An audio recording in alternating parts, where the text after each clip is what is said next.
Yo,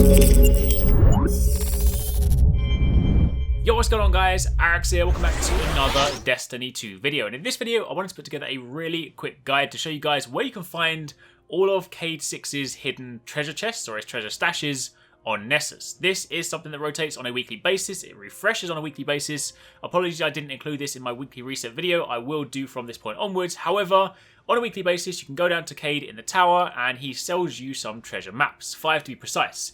It'll set you back the princely sum of 24,000 glimmer, but when you do that, they are then marked in the general location on your map. So you can then go down, find them, open them up, and these chests do have a chance to drop exotic engrams. I was super unlucky today, but my two fire team members that I was playing with, they each got exotic engrams during the process. So it's well worth doing if you guys haven't started already. So if you do enjoy this, if you find it helpful, then a like would be super appreciated. Comment down below if you have any questions. But let's get started. First things first, as mentioned, once you've purchased the maps and you bring up your map in-game, you will see these little spade icons. These are, of course, Cayde's icons. There are 5 of them in total. They give you the general area of the chest, but of course it's down to you to then go hunting for the specific location.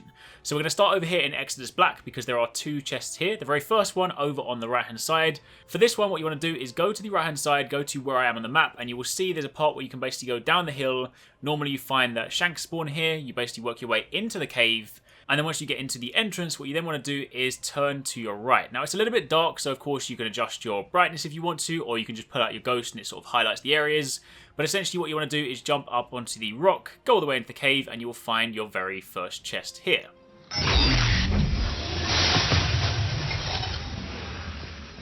For the second one, it's incredibly close by. In fact, what you can do is as soon as you come out of that cave, hug the right wall and essentially just go all the way round. If you just hug it completely, jump up on the boxes and then follow the path round to the corner, it is practically impossible to miss this one. It's hidden around the corner at the very end of the turn, so just look over there behind this sort of floating rock, and that is chest number 2.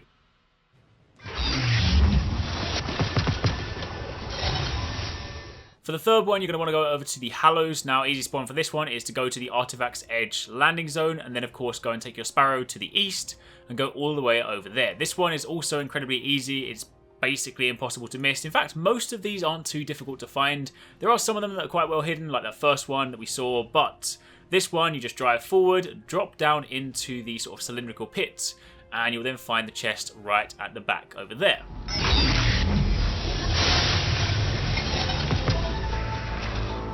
For the fourth one, go down to the very bottom landing zone, and again go down to the east, go through the thin path, and when you get into the opening, you will see this big sphere with a kind of crack in the side of it.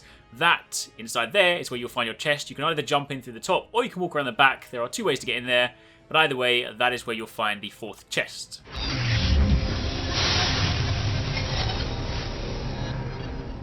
And as for the final one, this one is a little bit tricky to find. The reason it's greyed out on the map is because it's actually underground. So what you want to do is go to where I am on the map. I am basically just below where the public event spawns, basically just below where the icon is on the map. You'll find this little ravine. Drop down into there, turn around, and you will find an entrance just below these sort of Vex-looking structures. It's really obvious sort of when you see it, it glows orange as you're walking inside. And you walk in the very beginning, don't go too far in, but once you start to get into the point where there's sort of the lights start glowing, you can then turn to the right and you can go down here. It's very easy to miss, so we did actually run past this one to begin with. Of course, if you go down straight, it leads you into, I believe it's a lost sector down there or something, so quite easy to run past it. But again, to your right, run down there, underneath that, and that is your 5th and final chest. So bear in mind, each of these does have a chance to drop an exotic engram. As you clearly saw here, both my teammates got them, I didn't, so I was super unfortunate. I did still get a legendary weapon which I was able to infuse, which in itself is worth it. But either way, if this is something you haven't done yet, then it's definitely worth working into your weekly rotation because again, it's just more loot. So, that's it for the time being. Those are the locations for the 5 chests this week, the 5 treasure chests. Of course, you can check back next week, they'll pick a new planet. Same thing applies, just work it into your weekly rotation. If you have any questions, drop them down below. If you guys got any exotic engrams from this, let me know what you got. And thank you very much for watching. Take it easy. Catch you next time. Peace out.